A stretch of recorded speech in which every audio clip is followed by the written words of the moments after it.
जिल्लानि सिङाव थानाय देवस्रि बिसिडिसिनि बे देवस्रि ओनसोलनि मोनसे फिसा गामियाव बे शम्भु बुजेल होननाय बिनि फिसाजो साधना बुजेल बियो सासे जोबोद मोजां मेथाइ खनगिरि बियो गोबाव समनिफ्राय बियो सोलोङै दायो बियो गोबां मेथाइखौ खननो रोंग्रा जाबाय आरो जोङो मिथिनो मोनदों बिथाङा मेथाइल' खननाय नङा माखासे दामनाय देनाय आरो बिनिफ्राय बियो फरायनाय मोनफ्रोमबो बिथिङाव बियो आखा फाखा होननानै जों खोनानो मोनदों दा जोङो बेजों जोङो रायलायनि साधना बुजेल जे रानिजों आं रायलायगोन नोंथांमोना फारियै नायलांनो थाखाय आं खावलायनाय थाबाय पहले मैं आपको स्वागत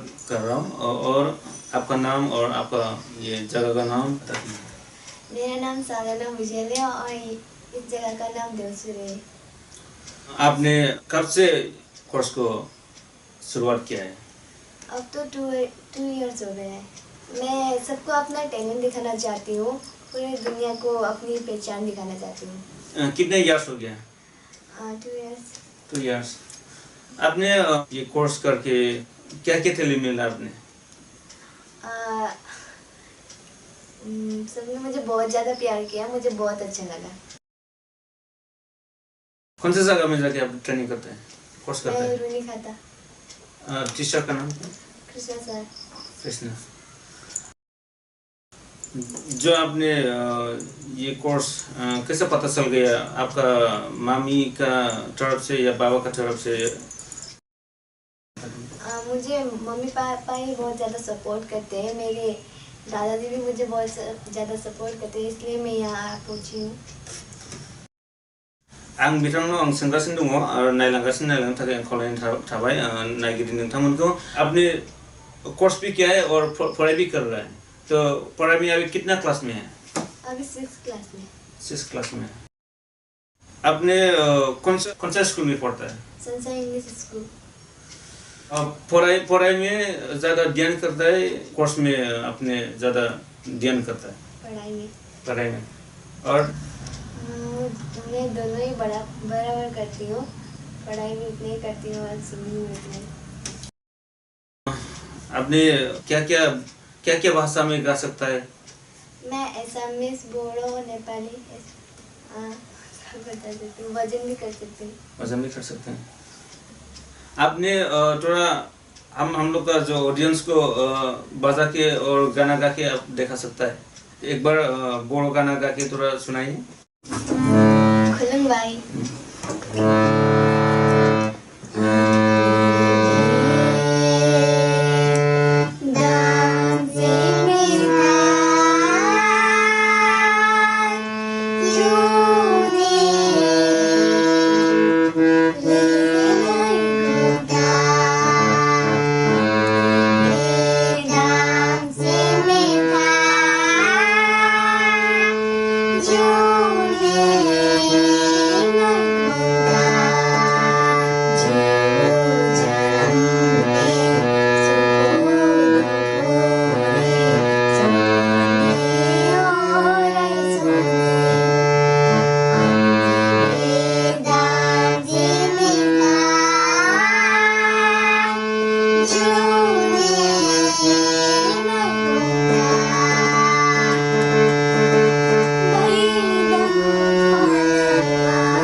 जोबोद मोजां खोनानानै गोजोननाय मोनदों सासे नेपाली गथ' जानानै बेबायदि बर'नि एसे मोजां खननो हाग्रा जोङो नुनायखौ आङो जोबोद गोजोननाय मोनदों टाइम्स न्यू बड'लेण्डनि जानानै आरोबाव आङो सोंबावगोन आरोबाव दोंसे खनहोबावगोन बेखौ आप जो अभी बोरो गाना गाया कितना दिन लगा उसको बोरो गाना सीखने के लिए 1 week 1 week लगा आप नेपाली है तो नेपाली गाना गा के थोड़ा सुनाइए हाँ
जोबोद मोजां गावनि भाषायावबो जोबोद मोजां मेथाइखौ खनबाय जोङो नुनानै जोबोद गोजोननाय मोनदों आरो बिथांखौ आङो खावलायनो गोसो जायो मोजाङै बेबायदि सोलोंलांबाय थागोन मैं आपको बोलना चाह रहा हूँ कि आपने ऐसा कोचिंग किया है तो अच्छा है तो आपने ऐसे कोशिश करना ओके थैंक यू हामबायो आंजों बेबायदि मोजांथार रायलायनायनि थाखाय दा आङो बेखौनो दानसे थाथ'नायनि उनावहाय आङो रायलायबावगोन दानसे थाथ'नो थाखाय आं खावलायनाय थाबाय 2022-2023 सोलोंथाइ बोसोरनि थाखाय चिरां जिल्लानि थुक्राझार जेडि विलियाम्स गोजौसिन इंराजि फरायसालियाव KGA थाखोनिफ्राय 11 थाखोसिम फरायसाफोरनि मुं थिसननाया सोलिगासिनो। गोजौ सोलोंथाइ लानाय रोंगौथि गोनां आरो मोजां फोरोंथाइ होनो हानाय फोरोंगिरिफोरनि गेजेरजों बे फरायसालियाव फरायसाफोरनो सोलोंथाइ होनाय जायो। बे फरायसालियाव हौवासा आरो हिन्जावसाफोरनि थाखाय आलादा आलादा थानायनि थाखाय हस्टेलनि खाबु दं। Computer and science laboratory, auditorium hall and library room, game and sports आरो music class, coaching and tuition खाबुखौ मोननो हागोन। गोग्गो आरो गुन गोनां सोलोंथाइ मोनहोनायनि थाखाय जेडि विलियाम्स गोजौसिन फरायसालियाव मुं थिसननायनि खाबुखौ लादो। आबुङै मिन्थिनो थाखाय 9957717276 7002655105 जानबुं नम्बराव फोनांजाब खालामनो हागोन। थाथ'नायनि उनाव फैफिनबावबाय आङो दा जे बिनि बिमाजों आं रायलायगोन आङो दा जोंनि नायगिरि नोंथांमोनखौ आङो आरोबाव नायलांबावनो थाखाय खावलायनाय थाबाय।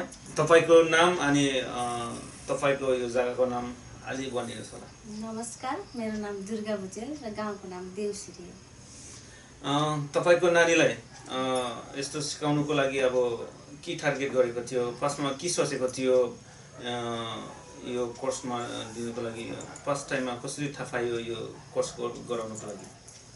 सङ्गीत साह्रै राम्रो लाग्छ, त्यही लागि अब भविष्यमा पनि अब सङ्गीत साह्रै राम्रो जान्छ भनेर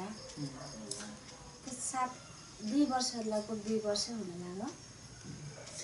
अब यस्तो मैले चाहिँ सुनेको छ यसको स्वर राम्रो छ अनि बोडो गाना पनि गाउँछ नेपाली पनि गाउँछ आसामिसहरू गाउँछ के गर्नु चाहन्छ नानीलाई ठुलो त्यसरी नै राम्रो हुँदै गाउँदै गयो भने इन्डियन आइडल हुँदै साह्रै गाउँ पाउन यसमा कोसिस गर्नेछु बेसी तपाईहरु पढ्नेमा म्युजिक क्लासमा कुन चाहिँमा बेसी पढाइमा पनि इन्ट्रेस्ट दिँदैछ र पार्ट टाइममा अब म्युजिक क्लासमा पनि दुईटैमै छ सुनेर अनि देखेर मैले धेरै राम्रो लाग्यो किनकि तपाईको छोरी बोरोमा यति राम्रो गाना गाउँदैछ अनि आसामिसमा अनि नेपालीमा त्यसको लागि मैले तपाईलाई कुन चाहिँ एंगलमा यो बिसी यो गर्ने नानीलाई बाटो देखाउने कसरी यो हेर्ने नानीलाई बिहान बेलुकै प्र्याक्टिस गराउँदैछु अब स्कुलबाट आएर पनि प्र्याक्टिस गर्दैछ त्यसरी नै हो कति क्लासमा पढ्छ अहिले क्लास 6 मा पढ्छ कुन चाहिँ स्कुलमा पढ्छ सनसाइन इंग्लिश स्कुल शान्तिपुर पढाइसकेर अनि यहाँ म्युजिक क्लासमा पनि अलि यो गर्छ सन्डे म्युजिक क्लासमा सैटरडे र सन्डे हुन्छ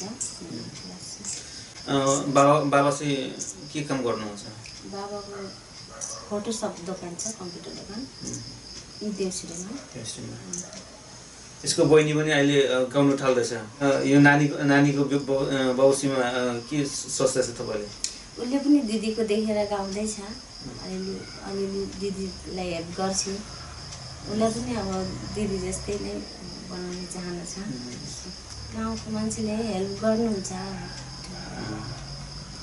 सपोर्ट गर्नुहुन्छ